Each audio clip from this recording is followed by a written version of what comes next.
මේ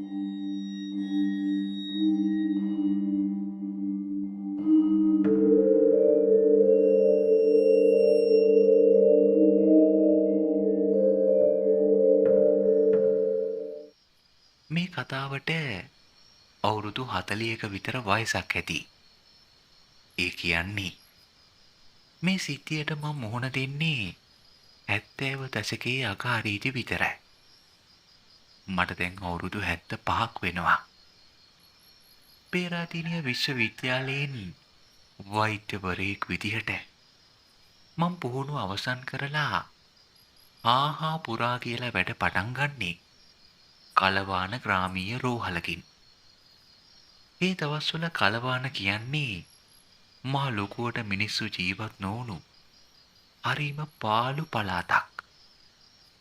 මගේ නේවාසිකාකාරය වුණේ කලවාන රෝහලේ ඉඳන් කිලෝමීටර 2ක විතර ඈතින් තිබුණු පරණ පැලැන්තියේ මහ විශාල බංගලාවක්. කලවාන මහ විද්‍යාලයට ආසන්නයේ තිබුණු බංගලාව අවුරුදු 100කටත් වඩා පරණයි කියලා තමයි ඒ දවස්වල ආරංචිය තිබුණේ. ඒ පැත්තේ මිනිස්සුන්ගේ හිත්වල නම් මේ බංගලාව ගැන තිබුණේ මහ අමෝතුම විදිහේ හැඟීම්. ගොම්මන වැටිගෙන එනවත් එක්කම බංගලාව පැත්ත පස් පා ගන්න. ඒ ගමේ මිනිස්සු ඒ තරම් අදිමති කළේ ඇයි කියන්නේ මම අදටත් දන්නේ නැහැ. මිනී කපන දොස්තරයාටම හරියන බංගලාව ඕක. සමහර මිනිස්සු මට එහෙම කිව්වා. ඒ තරමටම මේ බංගලාවේ සිද්ධ වුණාය කියන අద్భుත සිදුවීම් මිනිස්සුන්ගේ හිත්වල මුල් පැහැලා තිබුණා. විමල වීර ආරච්චි බංගලාව. බංගලාවේ නමට වචන 3යි. සම්පූර්ණ වත්තම අක්කරයකට වැඩි මිසක් අඩු නැහැ. වටේම තියෙන්නේ මහ විශාල තේක පුරුත වගේ ගස් වලින් වටවෙච්ච ඉමක් කොනක් නොපෙනෙන කැලෑව. ඉර පැහැලා යන්නත් ඉස්සර අන්ධකාරයේ කිලෙන බංගලා වත්තට හවස 3 වෙච්චිම රාත්‍රිය පටන් ගන්නවා. මගේ මතකයේ හැටියට එදා තරමක් කාර්ය බහුල දවසක්. උදේ පාන්දර ඉඳන් හැන්දෑ 6 වගේ වෙනකම්ම මෙරුණු මිනිස්සු ගෑනු දුසිමකට විතර මරණයට හේතුව පිළිබඳ වෛද්‍ය සාතිකය නිකුත් කරා කියන්න මට මතකයි. ඇඟට තිබුණේ පුදුමාකාර තෙහෙට්ටුවක්.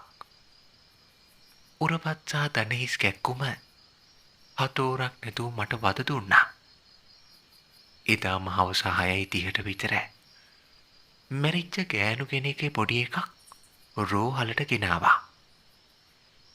ගෙනාවුන් කිව්වේ කුඹුරේ වැටිලා ඉඳලා උස්සාගෙන ආව මිසක ගෑනු කෙනා මැරුණු විස්තරයක් දන්නේ නැහැ කියලා. ඒකත් අහගෙනම මම ඔටෝප්සි කාමරේ පැත්තට ආවා. සාකුවේ තිබ්බ යතුරු කැරැල්ල අරගෙන මම හිමීට තොර ඇරියා. මේ මගුල දොරවල් වලට තෙල් ටිකක්වත් දාන්න කියන්න ඕනේ. කිසිම නඩත්තුවක් නැහැනේ මේවා. මම එහෙම කිව්වේ දොර අරිනකොට ආපු ක්‍රාස් සද්ද නිසා. මම ඔටෝප්සි කාමරේට ඇතුළු වෙනවත් එක්කම දිසානායක බොඩි එක අරන් එන්න කියලා මෝචරියට යන්න කත්තේ. යටිපැත්ත බාගෙට මලකට කාලා තිබුණු ට්‍රොලියත් මහා සත්‍යෙට ඇදගෙනමයි. හම්බෝස මේකේ බර. සර්ට කියන්න දැන් පොලිසියෙනුත් ඉස්පිරිතාලෙට ඇවිල්ලා. පොළඟේ කාලා කියලා තමයි ආරංචිය.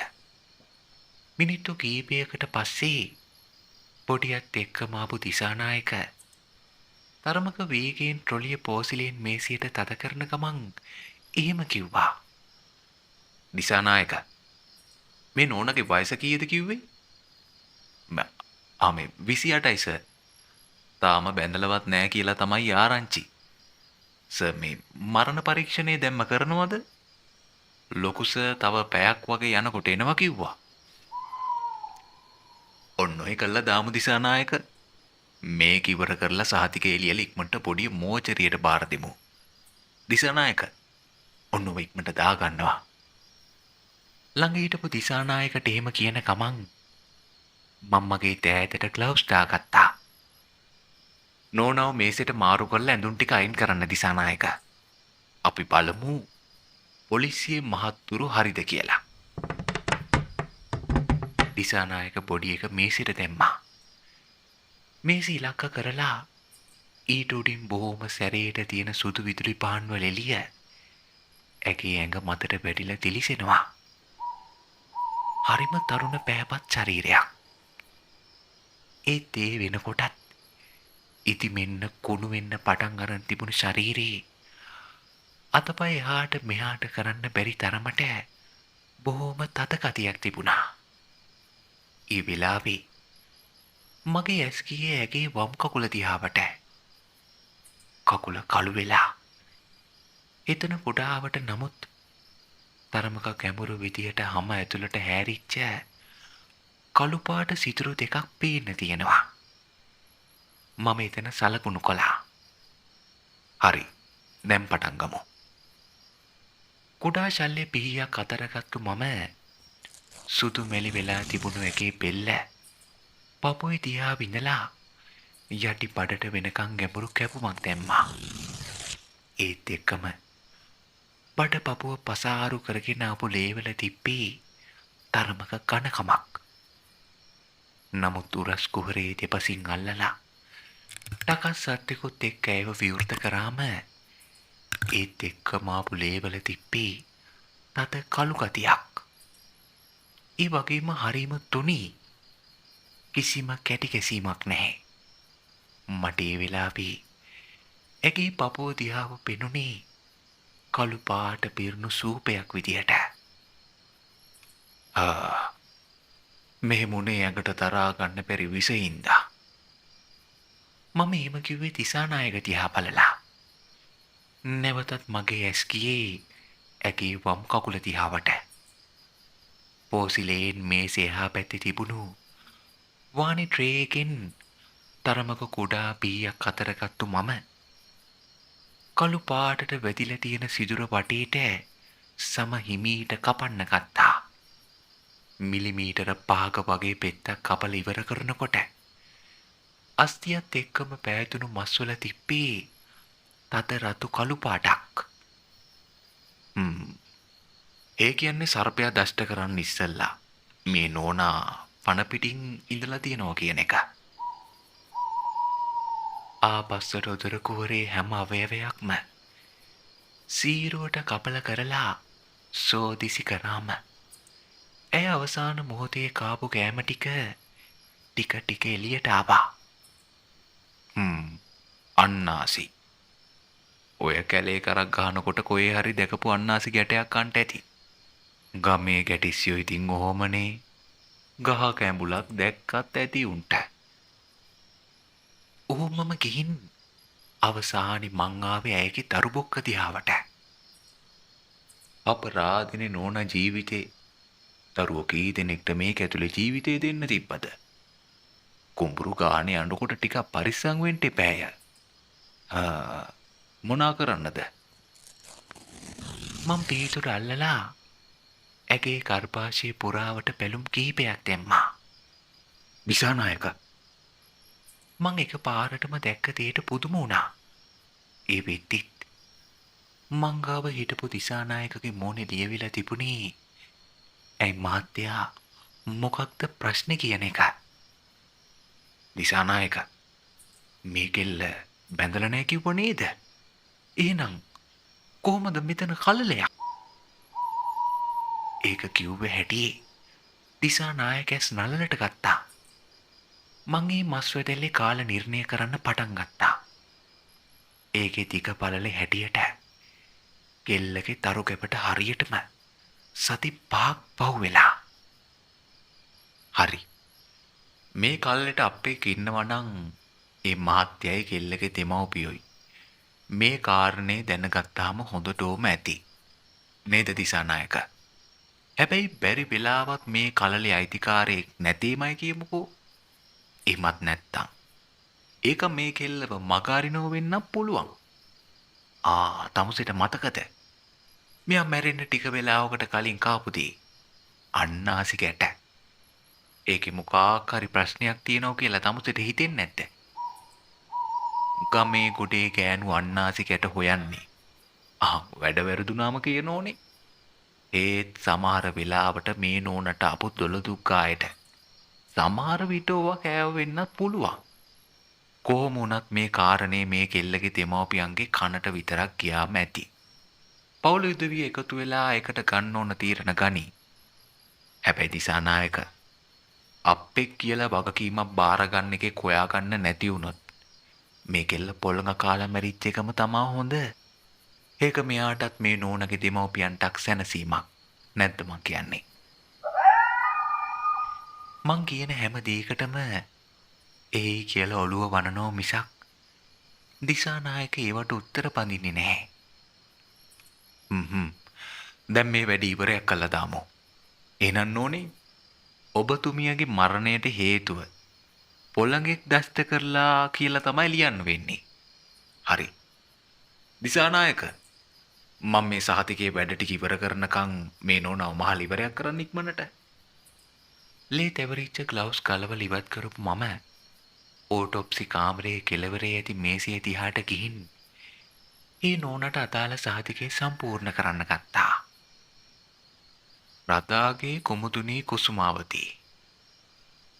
එයාගේ ගෙදරින් නෙවාපු උප්පැන්න සහතිකේ නම ලියලා තිබුණේ හිම. මරණයට හේතුව උග්‍රවිෂ සර්ප දෂ්ටනයක්. රසල් ස්වයිප පොළොංග දෂ්ටනයක්. එහෙම කියන ගමන් මම ඇයට අදාළ සහතිකය එකින් එක පුරවන්න ගත්තා. එපා ඕක වැරදි. මං නිකන් මැරුන්නේ මැරෙන්න වෙට සැලැස්සුවා. එක පාරටම මගේ කන ළඟටම කරලා ඇහුණු හීන් කෙඳිරිල්ලට මම කැස්සිලා පිටිපස්ස බැලුවා. ඒ කවුද?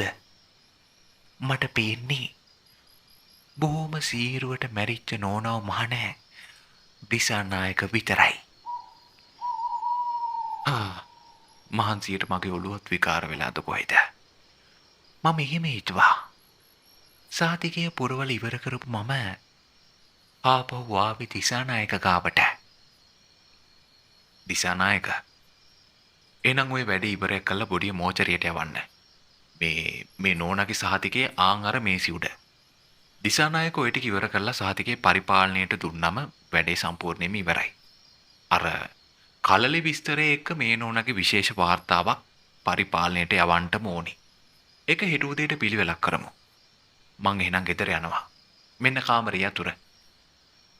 හැමදාමත් වගේ වැඩ ටික සිද්ධ වෙන්න ඕනේ පිළිවෙල පැහැදිලි කරපු මං අතපය මූණකට හොදගෙන හිමීට රෝහලෙන් එළියට ආවා. ඒත් වැඩක් ඉවර වෙච්චාම හිතට දැනෙන සැහැල්ලුව එදා කොහේ ගිහින්ද මන්දා. මොකක්දෝ දෙයක් මග ඇරිච්ච බවක් මගේ හිතට සැරින් සැරේ වද දෙනවා. ඒ මොකක්ද? කොච්චර ඔළුවට දාගන්න හැදුවත් ඒක ඔළුවට එන්නෙම නැහැ. මං කාර් එක ගාවට ආවේ ලොකු කල්පනාවන් තොගයක් එක්ක. මාත්‍යෝ වැඩේ ආවර නෑ නේද? මට වැරද්දක් මේක. කවුද? මං වටපිට බැලුවා. කවුරුත් නෑ. මොනවද මට මේ ඇහෙන්නේ? මං කාර් එක ස්ටාර්ට් කරලා රිවර්ස් එකට ගත්තේ. පැති කණ්ණාඩියෙන් පිටිපස්ස බලන ගමන් ඒ වෙලාවේ පිටිපස්ස සීට් එකේ කවුදෝ හිටියා වගේ දෙයක් මං එක පාරටම දැක්කා. ජීවිත කාලෙටම පණ ගියේ කාලෙ එක්ක හිටපු අපි වගේ අයගේ හිත ගැස්සෙනව බොහෝ මඩුයි. කාර් එක පාරට දාන ගමන් මං හැරිලා වාහනේ පිටිපස්සේ සීට් එක දිහා බැලුවා. ඒකේ වෙනසක් නැහැ. හැමදාමත් වගේ එතන තිබුණේ හිස් බව විතරයි. ඊ පාර මං හිමීට ඉස්සරහට වාහනේ අත්තන්න ගත්තා. මාත්‍යෝ වැරැද්දක් වුණානේ. මගේ අත් දෙක බලන්න. අත් දෙක. ආයිමත් පිටිපස්සෙන් කටහඬක්. ඒක කොරහැඩි ගෑනු කටහඬක්.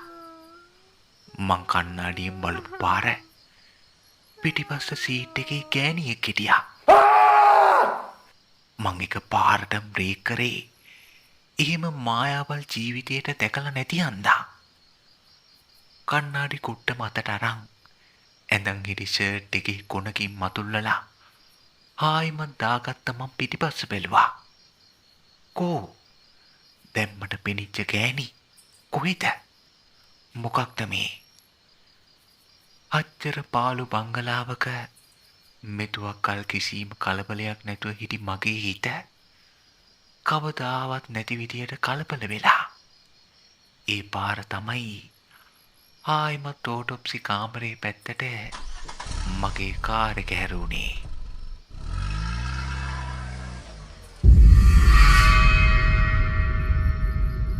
මං ඇතුළට එනකොට දිසානායක වැඩ ඉවරයක් කරලා මෝචරියට යන්න තමා ලෑස්තිය. මං ආයිමත් එතනට ගියා විතරයි. දිසානායක මන් දිහා බැලුවේ ප්‍රශ්නකින්. ඔය නෝනව දැනට අපි පොඩ්ඩක් තියාගමු දිසානායක.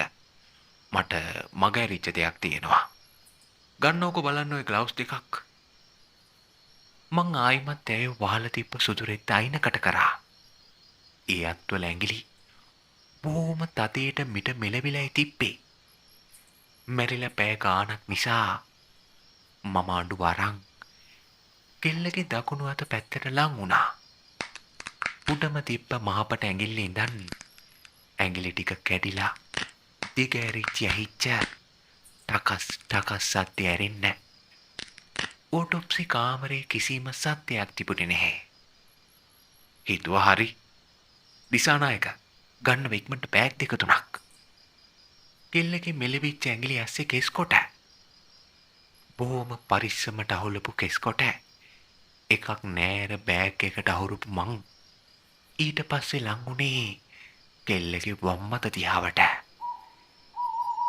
මිට මෙලවෙච්ච අතේ කෙල්ල බොහොම වටිනා දෙයක් කුලි කරගෙන. ඒ සුරයක් බොහොම පොඩි එකක්. වැඩි මුණොත් අංගලක ප්‍රමාණයක දිගක් ඇති. ඒකත් පරිස්සමට බෑග් එකට දාපු මං දිසානායක අතට ඒ මොහොතේ දුන්නේ. හෙට වෙනකන් ඒ වතාල තැන්වල සුරක්ෂිතව තියන්න ඕන හන්දා. ඊට පස්සේ ආයිමත් මිනිය වහලා තිබ්බ සුදුරෙත් අතට ගත්ත මං බොහොම තදයට ඇස්වාන් හිටපු කොමුතුනීකාවට හිමීට කිට්ටු කරා. අනේ සමාවෙන්න ඕන නෝනේ. අපෙන් වස වැරැද්දක් නෙවෙන්න ගියේ. දැන් ඒ ඔක්කොම හරි. හෙට අනිද්දාට මේකේ සුලමුල එලිදරව් කරගන්න පුළුවන් වුණාට පස්සේ ඔබතුමීට යන්න තැනකට සැනසීමෙන් යන්න පුළුවන්. මිනිහ ආයිමත් වහලා දාපු මං මේසිය කාවට ඇවිල්ලා රදාගේ කුමුදුනී කුසුමාවතී මරණ සහතිකයේ අතට ගත්තා. මරණයට හේතුව උග්‍ර විෂ සර්ප දෂ්ටනයක් නේද රසල් ස්වයිප? රතු පෑනින් එම තීරුව කපා දැමූ මම සැක සහිත මරණයක් බැවින් සිරුර නිදහස් කළ නොහැක ලෙස සටහනක් කමුණා දිසානායක අතරදී ඕටොප්සි කාමරේ නිලියට එනකොට කලින් හිතේ තිබ්බ මොකක්දෝ දෙයක් මග ඇරිච්ච ගතිය නැත්තටම නැති වෙලා තිබ්බා. ඒත් කවුදෝ කෙනෙක් මංගාවම ඉන්න බව නම් මට හොඳටම තේරුණා. ඒ කෙනා මාත් එක්ක මෙදා ඇවිත් විමල වීරාරච්චි බංගලාවට ඇතුළු වුණා කියන්න මට මතකයි.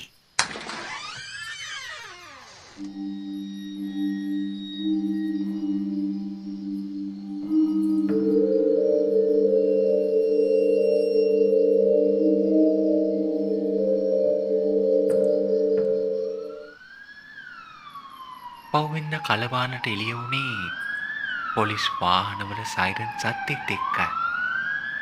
සුරේ අයිතිකාරය හොයාගන්න එක පොලිස් මහත්තුරුන්ට මහා අමාරුවක් වුණේ නැහැ. ඒක දැක්ක ගමන්ම ගමේ මිනිස්සු සුරේ අයිතිකාරය කවුද කියන්න දැනගත්තා. ගමේ මෙම්බර් මහත්තයාගේ දකුණු අත ගමේ චණ්ඩියා වීරකෝන් ඌව කොදලගෙන එනකොට මෙම්බර් මහත්තයෝ ඒක වලක්ව ගන්න මෙම්බර් මහත්තයා ලොකු සන්තෝෂමක් පොලිසිය මහත්තුරුන්ගේ සාක්කුවට ඔබන්න හැදුවත් ඒ කාරණේ නම් කොහොමත් හරි ගියේ නැහැ. අවසානයේ ඌට දෙක තුනක් අනිනකොට තමයි මේක මෙම්බරයාගේ පුතාගේ ඕනෑ එපාකමට කරපු අහස පොළව නොහුලන අපරාධයක් කියලා ඌ පිළි අරගෙන තියෙන්නේ. උසාවි තීන්දුවට කලින් සාක්ෂි හංගලා කාරණේ යට ගහන්න මෙම්බරයා සෑහෙන්න උත්සාහයක් දැම්මා. ජීවිතේටවත් පය ගහලා නැති විමල වීරආරච්චි බංගලාවට කීප වතාවක්ම ඇවිල්ලා ඒක සල්ලි බලේ පෙන්නලා කාරණේ යට ගහන්න බොහෝම උත්සාහ කරා.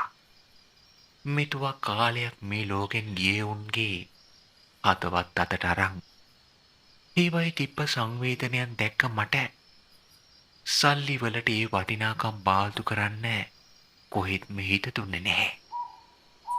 හොඳින් බැරි වෙච්ච පාර ඒකගේ මැරියෝ බංගලාවට එන්න ගත්තා.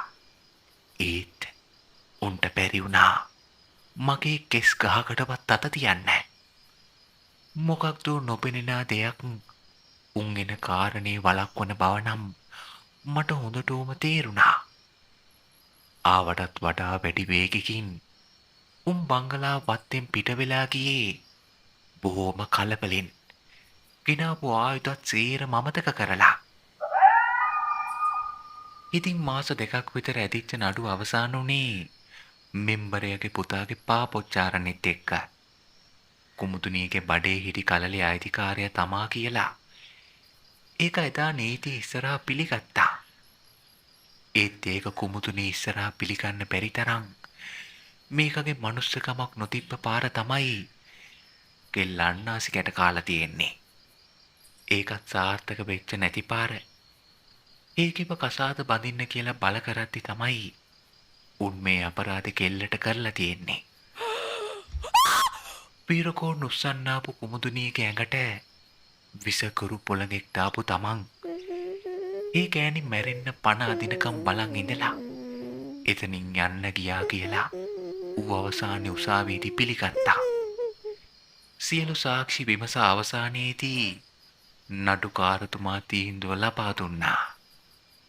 අපරාධය සම්බන්ධයෙන් සියලු කරුණු විමසා බැලීමෙන් පසු නිමල් රාජ පතිරණ නැමැති විත්තිකරුට එරෙහිව ගොනු වී ඇති සියලුම සාක්ෂි සහ අධිකරණ වෛද්‍ය වාර්තා අනුව රදාගේ කුමුදුනී කුසුමාවතී යන තරුණියව ඊටමත් සූක්ෂම අන්දමින් පැහැරගෙන සිදු කර තිබූ සාහසික ඝාතනය සම්බන්ධයෙන් ඔහුව වරදකරු කරමින් ජීවිතාන්තය දක්වා සිරදඬුවම් ලබා දෙන අතර ඝාතන අරමුණින් මේ සඳහා ඍජුවම සම්බන්ධ වූ ඇන්තනි වීරකෝන් යන අයටත් වසර 20ක බරපතල වැඩ සහිත සිරදඬුවම් නියම කරනු ලැබේ. ඒ තීන්දුව එක්කම විමල වීර ආරච්චි බංගලාවේ මිනී කපන දොස්තරයට අපේ ලොකු දොස්තර මහත්තයා කියන තරමටම කලවාන ගමේ මිනිස්සු මට ලෙන්ගතු වුණා. ඒත් කොයි වෙලේත් මගේ ළඟ ගැවසිච්ච අර අමුතු බලවේගය නම් ඇහැටවත් දකින්නේ නැතුවම නිහඬ වෙලා ගියා. කොමුණත් කලවානේ මගේ අවුරුදු 5ක සේවා කාලය ඇතුළේ ආයිමත් විමල වීර ආරච්චි බංගලාව පාළුවට ගියේ නම් නැහැ. හැම මොහොතකම හැම ප්‍රශ්නකදීම වාගේ කලවාන ගමේ මිනිස්සු මාත් එක්කම හිටියා. ඒ කොහොම වුණත් අතටත් නිමල් රාජපතිරණලා ඇන්තනි වීරකෝන් ලදින් මැරුම් කන කුමුතුනී වගේ අය ඕනෑ තරම්. ඒ වගේම සල්ලි බලෙන් සාකි මරලා නීතියෙන් ගැලවෙන මෙම්බර්ලා වගේ අයත් ඕනෑ තරම් දකින්න පුළුවන්. ඒත් වෙනසකට තියෙන්නේ උන්ට දඬුවම් දෙන්න තරම් ශක්තියක් තියෙන කුමුතුනී වගේ අය වලවල් වලින් නැගිටලා ආපහු වෙන්නේ නැති ටික විතරමයි. මහත්තයෝ වැරැද්දක් වුණානේ.